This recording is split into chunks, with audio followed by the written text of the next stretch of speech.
Hello বন্ধুরা, আমি সবাই ভালো আছেন। আজকে আমি চলে এসেছি নতুন একটা রেসিপি নিয়ে।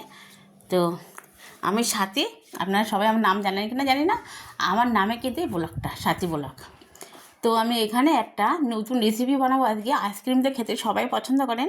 তো আইসক্রিম তো বিভিন্ন রকমের হয়, জানেন কোন আইসক্রিম হয়, এমনি বাড়ির বরফ দিয়ে বানানো যায়, বিভিন্ন ধরনের হয়। তবে এর আগে বরফ দিয়ে বানানো আইসক্রিম অনেকগুলো দেখেছি। তো আজকে আমি কোন আইসক্রিম কী করে বানানো যায় সেটা আমি দেখাচ্ছি। কিন্তু আমি যেটা দেখাবো সেটা কিন্তু আলাদা ধরনের হবে, কিন্তু সেটা খেতে অনেক মজা, অনেক ভালো। তো আপনারা দেখতে থাকুন। আজকে আমি কিন্তু এর মাখাটা শুরু করেছি শুধু একটা লবণ দিয়ে আর জল দিয়ে স্বাভাবিকভাবে এর ডোটা তৈরি করে নিতে হবে।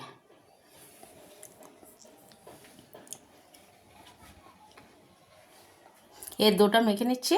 আর আমি সাথে ভেবেছি, আপনাদের তো আমার ফেস দেখাই না, ফেস না দেখেই কথা বলি। আমি আপনাদেরকে বলেছিলাম আমার যদি 1 লাখ সাবস্ক্রাইব হয় তাহলে আমি ফেস দেখি রোজ ভিডিও করব। তো আপনারা তো আমার কথা শোনেননি। তো যাই হোক, আমি 4-5 দিন আগে একটা ভিডিওয় আমি এই কথাটা বলেছিলাম। তো আমার একটা মাখা হয়ে গেছে, আমি ঢেকে রেখেছি। এবারে রান্নাঘরে কড়াইতে চলে আসলাম।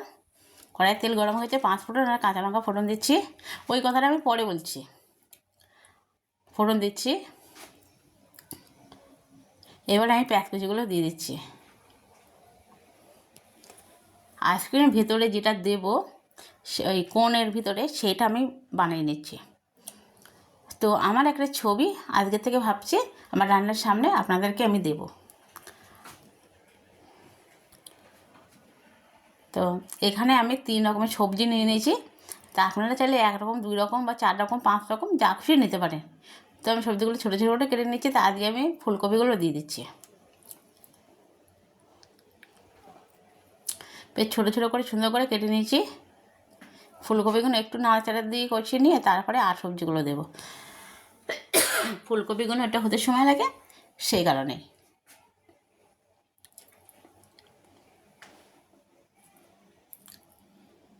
ওটা লবণ দিয়ে দিচ্ছি। লবণটা দেওয়ার কারণে পেঁয়াজটার গা থেকে জলটা চলে যাবে, আর হচ্ছে না ফুলকপিগুলো অনেক সুন্দরভাবে হবে। হলুদ দিয়ে দিচ্ছি, লঙ্কার গুঁড়ো দিয়ে দিচ্ছি। লঙ্কা কিন্তু কুচিয়ে দিচ্ছি, আবার গুঁড়ো দিচ্ছি। যারা ঝাল পছন্দ করে না একটু চিনি দিয়ে দিলাম। যারা ঝাল বেশি পছন্দ করে না তারা কিন্তু একটু কম দিতে পারেন। যারা ঝাল একটু পছন্দ করেন ঝাল ঝাল, তারা কিন্তু একটু বেশি দিতে হয়। আজকে কিন্তু মিষ্টি মিষ্টি খাই আমরা। তো আজকে আমি কোন আইসক্রিমটা বানাবো একটু ঝাল ঝাল ধরনের। কেমন লাগবে আর কেমন লাগে সেটা তো কমেন্টে আমাকে জানাবেন। তা এইবার এই সবজিগুলো আমি এবার দিয়ে দিচ্ছি।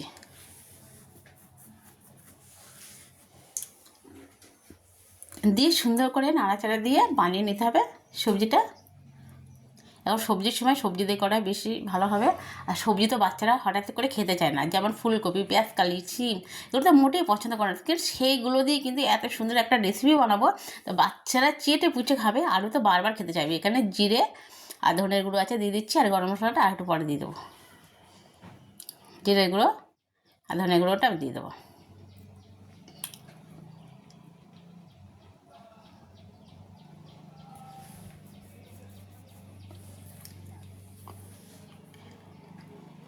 এগুলো দিয়ে দিচ্ছি। বেশ সুন্দর করে নাড়াচাড়া দিয়ে এটাকে ঢাকা দিতে হবে, নাড়া দিতে হবে, ঢাকা দিতে হবে। এর থেকে একটু যে জলটা বেরোবে আর হচ্ছে না, দিয়ে ঢাকা দিয়ে রেখে রেখে নাড়াচাড়া করতে করতে কিন্তু এটা সুন্দরভাবে ভাজি ভাজি হয়ে যাবে। অনেক সুন্দর একটা তরকারি পরিণত হয়ে যাবে। এই দেখুন কত সুন্দর হয়ে গেছে। আমার গরম মশলা দেবো হয়ে গেছে, সেটা আপনাদেরকে দেখানো হয়নি। এবার আমি তরকারিগুলো ঢেলে নিচ্ছি। সবজিটা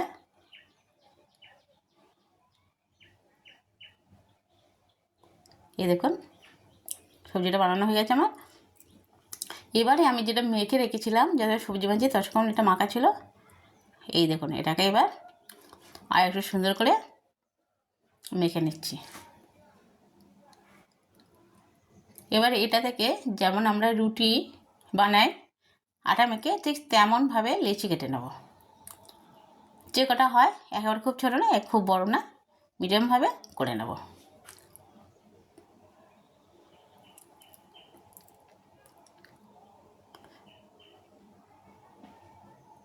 এভাবে ছেড়ে ছেড়ে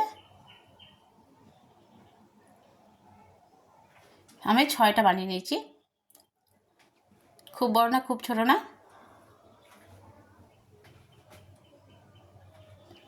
এবারে এইগুলো কিন্তু অনেক হালকা পাতলা করে বেলতে হবে, খুব মোটা হবে না।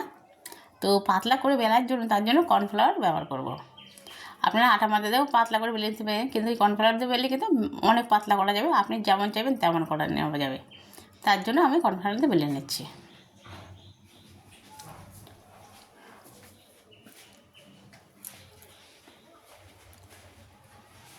এটাকে উল্টে পাল্টে সুন্দরভাবে ঘুরে ঘুরে বেলে নিচ্ছি। আর যারা রুটি গোলভাবে বানাতে পারেন না, তাদের জন্য একটা উপায় বলে দিচ্ছি, যে আপনি রুটি তো বেলবেন, বেলার পরে দেখুন পাতলা করে, ভালোই পাতলা করে আমি বানিয়ে নিয়েছি। এবারে আপনার একটা প্লেটের মাপ করে কেটে নেবেন, বড় বানাবেন কি ছোটো বানাবেন, সেই প্লেটের মাপ করে কুচি কাটা ওই পিৎজা কাটা দিয়ে চারিপাশ দিয়ে রুটির ওপরে প্লেটটা বসিয়ে দিয়ে চারিপাশ দিয়ে ঘুরিয়ে নিয়ে আসবেন, কাটা হয়ে যাবে। তো আমার রুটিগুলো সব বেলানো হয়ে গেছে। এবার রুটিগুলো কী করব, গ্যাসের চুলায় নিয়ে এসেছি, একটু হালকা পাতলা করে একটু এপিট ওপিট ছেঁকে নেব।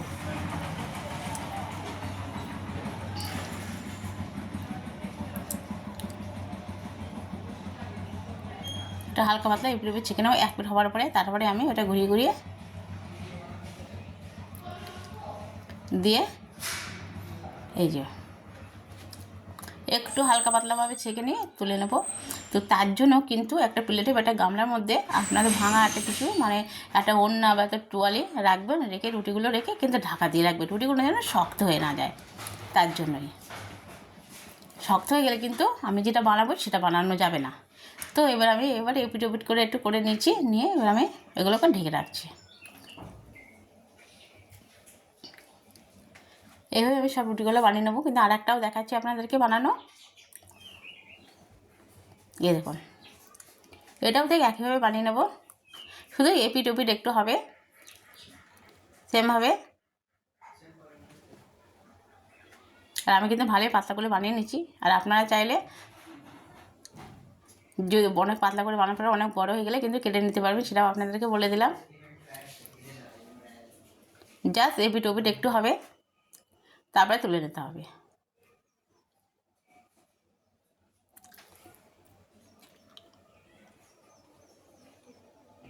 এবারে তুলে নিচ্ছি। আর একটা পিঠ সামনে সামনে করে এবার খুঁতি দিয়ে, যেন হাত আবার পুড়ে না যায় আপনাদেরকে।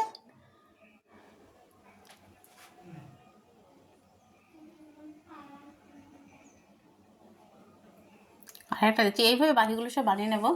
এই দেখুন আমি কিন্তু একটা উনার মধ্যে রেখেছি আর এই ঢাকা দিয়ে।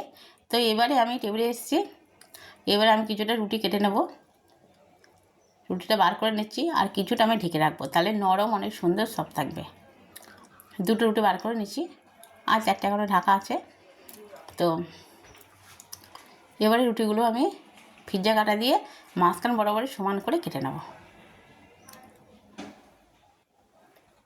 একটু ছুপে ছুপে একেবারে কাটলে হয়ে যাবে, আর নাহলে দুবারে কেটে নিতে পারেন। এইভাবে আমি ভাগ করে নিচ্ছি।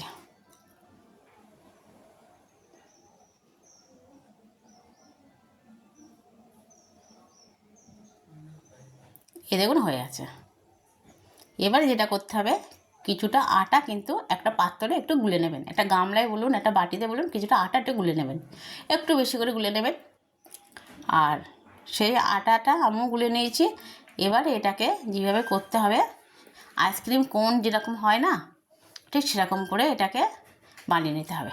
এই দেখুন আটা আমি বানিয়ে নিয়েছি, এই আটা দিয়ে আমি এতে লাগিয়ে দেবো।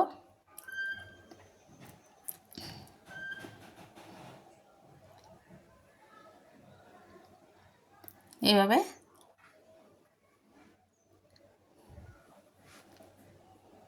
দেখুন কিভাবে লাগাচ্ছি আমি,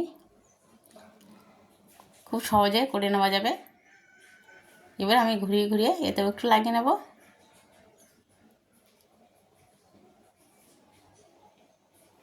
এই দেখুন আটাটা যত সময় না লাগছে ভালো ওইভাবে এবারে ঘুরিয়ে এইভাবে নিতে হবে। সব জায়গায় কিন্তু বানিয়ে নেওয়া আছে। এই দেখুন কত সুন্দর একটা হয়ে গেছে আইসক্রিম কোন, এই দেখুন। আর এখানে যদি একটু মনে করেন আবার লাগে কম, আবার একটু আটা লাগিয়ে দিলেন, আটার এটা দিয়ে এটাকে এভাবে বানিয়ে নেবেন। তো আমি আর কটা বানিয়ে নিয়ে আপনাদেরকে দেখাচ্ছি পরবর্তীগুলো। অনেক সহজ কিন্তু এগুলো বানানো। একবার দেখে যদি মন দিয়ে একবার দেখে নেন তাহলে কিন্তু আপনাদের বানাতে অসুবিধা হবে না।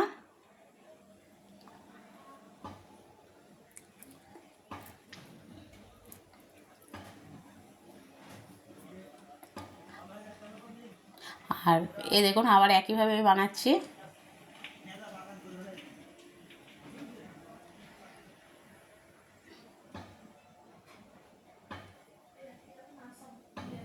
এই ঘুরিয়ে ঘুরিয়ে নিচ্ছি একইভাবেই, ওই যে চলে এসছে।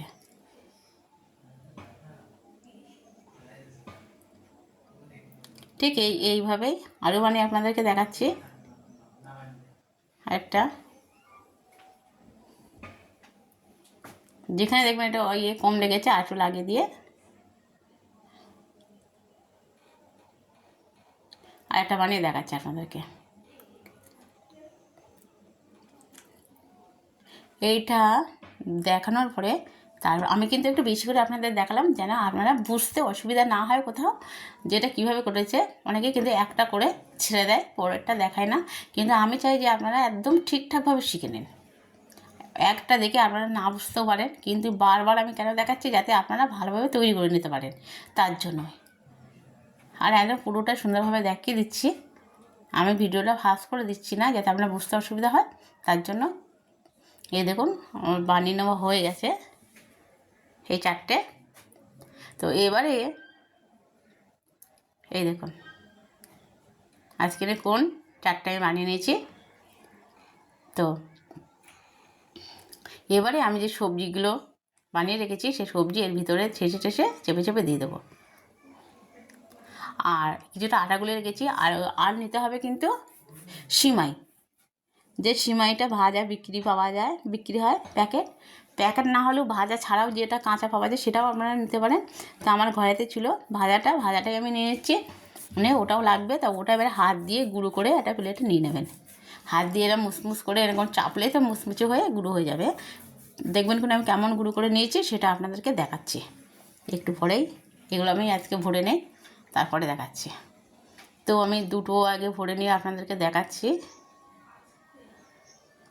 এইভাবে কিন্তু মুখে আটাটা লাগিয়ে নিতে হবে।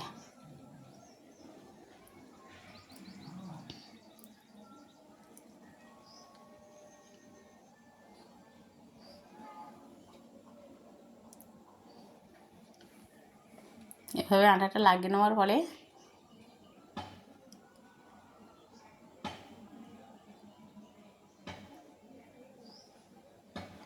একটা ছাইটাও লাগিয়ে নিতে হবে, আর মধ্যে দিয়ে এইভাবে লাগিয়ে নিতে হবে।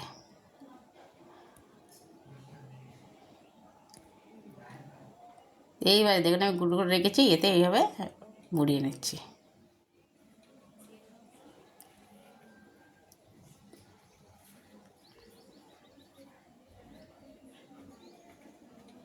ওতে যতটা লেগেছে, আর কিছুটা না লাগলে সেটা এইগুলো কিন্তু শুকনো হাতে করে নিতে হবে, কিন্তু আমার হাতে কিন্তু একটু লেগে আছে, ওইটা একটা ভাঙা দিয়ে মুছে নিতে হবে একটা কাপড় দিয়ে, তারপরে কিন্তু আবার বানিয়ে নিতে হবে। যতটা এর মধ্যে লাগিয়ে দেওয়া যায় লাগিয়ে দিতে হবে। এই যে এইটা বানানোর পরে কিন্তু সাথে সাথে তৈরি করতে যাবেন না। আর একটা বানানো দেখিয়ে দিচ্ছি লাগানো একইভাবেই। এগুলো কিন্তু হাত দিয়ে বলেছিলাম না, এরকম গুঁড়ো করে নিলে গুঁড়ো হয়ে যাবে, ঠিক একইভাবেই আর একটা বানানো আমি দেখাচ্ছি। কোন আইসক্রিম। তো আমার সবগুলো বানানো হয়ে গেছে, এই দেখুন কতটা সুন্দর হয়েছে। এবারে আমি 10 থেকে 15 মিনিট পর কিন্তু আপনারা এটা ভাজতে আসবেন। আমি কিন্তু 15 মিনিট পাক্কা রেখেছি, যাতে এই যে আমরা এই যে আটাটা তৈরি করেছি এগুলো লাগানো হয়েছে, যখন এগুলো একটু গায়ে বসে যাবে 10 থেকে 15 মিনিট পরে, তারপরে কিন্তু ভাজতে আসবেন। অবশ্যই সাথে সাথে ভাজতে আসবেন না, তাহলে কিন্তু সব খুলে ছাড়িয়ে যাবে। একটু অপেক্ষা করবেন, দেখবেন একটাও ছাড়াবে না। আমি 15 মিনিট পরে আমি ভাজতে এসেছি, তো আপনারা অবশ্যই দেখতে পাবেন যে একটাও ছাড়াবে কি না, সেগুলো দেখলে তো বুঝতে পারবেন। তা একটু দয়া করে 15 মিনিট অপেক্ষা করে যাবেন, তারপরে দেখবেন দারুণ একটা রেসিপি বানিয়ে নিতে পারছেন। এবার আমি ভাজা শুরু করেছি, এবারে উল্টে দিচ্ছি। এক পিঠ করে হয়ে গেছে, এবারে উল্টে দিচ্ছি। আর একটু তো সামান্য একটু খুলে যাবে, ওই যে মুগের যে সিমাইগুলো লাগানো হচ্ছে একটু আধে খুলে যাবে, তাছাড়া সব খুলে বেরোবে না। ভাজার সময় আমি করি আপনি করি যে করি কেন একটু অর্ধেক যাবে পরে, যতটা ওটা টেনে নেবার আটার এটা নিয়ে নিয়েছে, তারপরে একটু পড়লেই সমস্যা নেই। সব একইভাবে উল্টে দিচ্ছি, উল্টে পাল্টে। আর কিন্তু গ্যাসের জোরটা একটু কমিয়ে রাখতে হবে, আর তেলটা কিন্তু দেওয়ার সময় হিট করে গরম করে নিতে হবে। তেলটা যেন অল্প গরমের যেন না হয়, তেলটা ভালো করে গরম করে নিতে হবে। ভালো করে গরম করে নেওয়ার পরে কিন্তু এইগুলোকে দিতে হবে। আর দেখুন আমি আর গ্যাসটা তারপরে একটু কমিয়ে দিতে হবে, দিয়ে মুচমুচে করে ভাজি করে নিতে হবে। আপনারা যদি তাড়াতাড়ি হয়ে যাওয়ার জন্য গ্যাসের জোরটা বাড়িয়ে দেন, তাহলে কিন্তু ভিতরটা নরম থেকে যাবে।